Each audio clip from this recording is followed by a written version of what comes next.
L'histoire de Rahab est l'un des récits les plus fascinants de la Bible, un récit qui met en lumière la miséricorde, la foi inattendue et la rédemption de Dieu.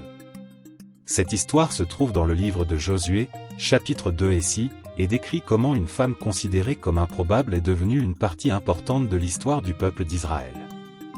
Le récit de Rahab se déroule lors de la conquête de Canaan, la terre promise aux Israélites. Après la mort de Moïse, Josué assume la direction du peuple d'Israël et est chargé de le conduire en Canaan. Avant d'attaquer Jéricho, ville fortifiée et stratégique, Josué envoie 2 espions examiner la région. Jéricho était une ville célèbre pour ses murs impénétrables et son emplacement stratégique. Les habitants de la ville étaient conscients de l'approche des Israélites et craignaient pour leur vie à cause des récits d'actes miraculeux de Dieu en faveur d'Israël. Rahab, la femme improbable. Les espions envoyés par Josué arrivent chez Rahab, une femme qui se prostituait et vivait dans la ville de Jéricho. La profession de Rahab la place souvent en marge de la société, mais son histoire démontre que Dieu utilise souvent des personnes improbables pour accomplir ses desseins. Rahab accueille les espions chez elle et décide de les aider, malgré le risque d'être découverte par les autorités de Jéricho. Lorsque le roi de Jéricho apprend que des espions israélites sont dans la ville, il ordonne à Rahab de les livrer. Cependant, Rahab cache les espions sur son toit et trompe les soldats en prétendant que les hommes sont déjà partis.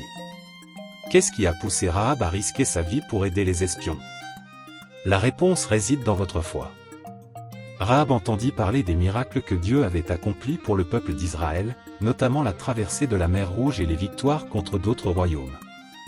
Ces histoires l'ont convaincu que le Dieu d'Israël était puissant et vrai. Dans Josué 2, 9, 11, Rahab fait une déclaration de foi remarquable. « Je sais que l'Éternel vous a donné ce pays, et que votre terreur est tombée sur nous. Car l'Éternel, votre Dieu, est Dieu dans les cieux en haut et sur la terre en bas. » Rahab reconnaît la souveraineté de Dieu et choisit de s'aligner sur lui, même si cela signifie trahir sa propre ville et risquer sa vie. Cet acte de foi et de courage la place comme une figure marquante du récit biblique. Avant le départ des espions, Rahab conclut un accord avec eux. Elle demande que sa famille soit épargnée lorsque les Israélites attaqueront Jéricho. Les espions accèdent à sa demande et ordonnent à Rahab d'attacher un fil rouge à la fenêtre de sa maison afin que les Israélites sachent que l'endroit doit être épargné. Le cordon rouge devient un symbole important dans l'histoire. Il représente le salut et la protection, rappelant le sang de l'agneau à la Pâque, lorsque les Israélites furent épargnés par la 10e plaie en Égypte. Lorsque les Israélites encerclent Jéricho, ils suivent les instructions de Dieu et marchent autour de la ville pendant 7 jours. Le 7e jour, les murs de Jéricho s'effondrent miraculeusement, permettant aux Israélites d'entrer et de conquérir la ville. Au milieu de cette destruction, Rahab et sa famille sont sauvés, comme promis par les espions. Sa loyauté et son courage sont récompensés et elle est intégrée au peuple d'Israël. Dans Josué 6, 25, nous lisons « Mais Josué a épargné la prostituée Rahab, sa famille et tous ses biens, parce qu'elle avait caché les espions envoyés par Josué à Jéricho, et elle vit encore aujourd'hui parmi les Israélites. » L'histoire de Rahab ne s'arrête pas à Jéricho. Elle devient un exemple extraordinaire de la manière dont Dieu peut racheter n'importe qui, quel que soit son passé.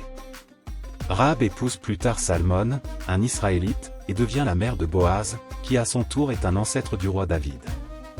Cela signifie que Rahab fait partie de la généalogie de Jésus-Christ, comme le rapporte Matthieu 1. Cette inclusion de Rahab dans la lignée de Jésus est un puissant témoignage de la grâce de Dieu. Son histoire démontre que peu importe qui nous sommes ou ce que nous avons fait, Dieu peut nous transformer et nous utiliser à ses fins. L'histoire de Rahab offre plusieurs leçons importantes. Rahab a tout risqué parce qu'elle croyait au Dieu d'Israël. Sa foi l'a amenée à agir avec courage, même dans des circonstances dangereuses. Dieu ne regarde pas notre passé, mais notre cœur et notre volonté de lui faire confiance. Rahab est un exemple de la façon dont personne n'est à l'abri de la grâce de Dieu. Rahab, une femme marginalisée, a été choisie par Dieu pour jouer un rôle important dans l'histoire de la rédemption. Cela nous rappelle que Dieu valorise chaque individu et peut utiliser n'importe qui pour accomplir ses desseins. Rahab suivit les instructions des espions et fut récompensée pour son obéissance. Cela reflète l'importance de faire confiance à Dieu et de lui obéir. Conclusion.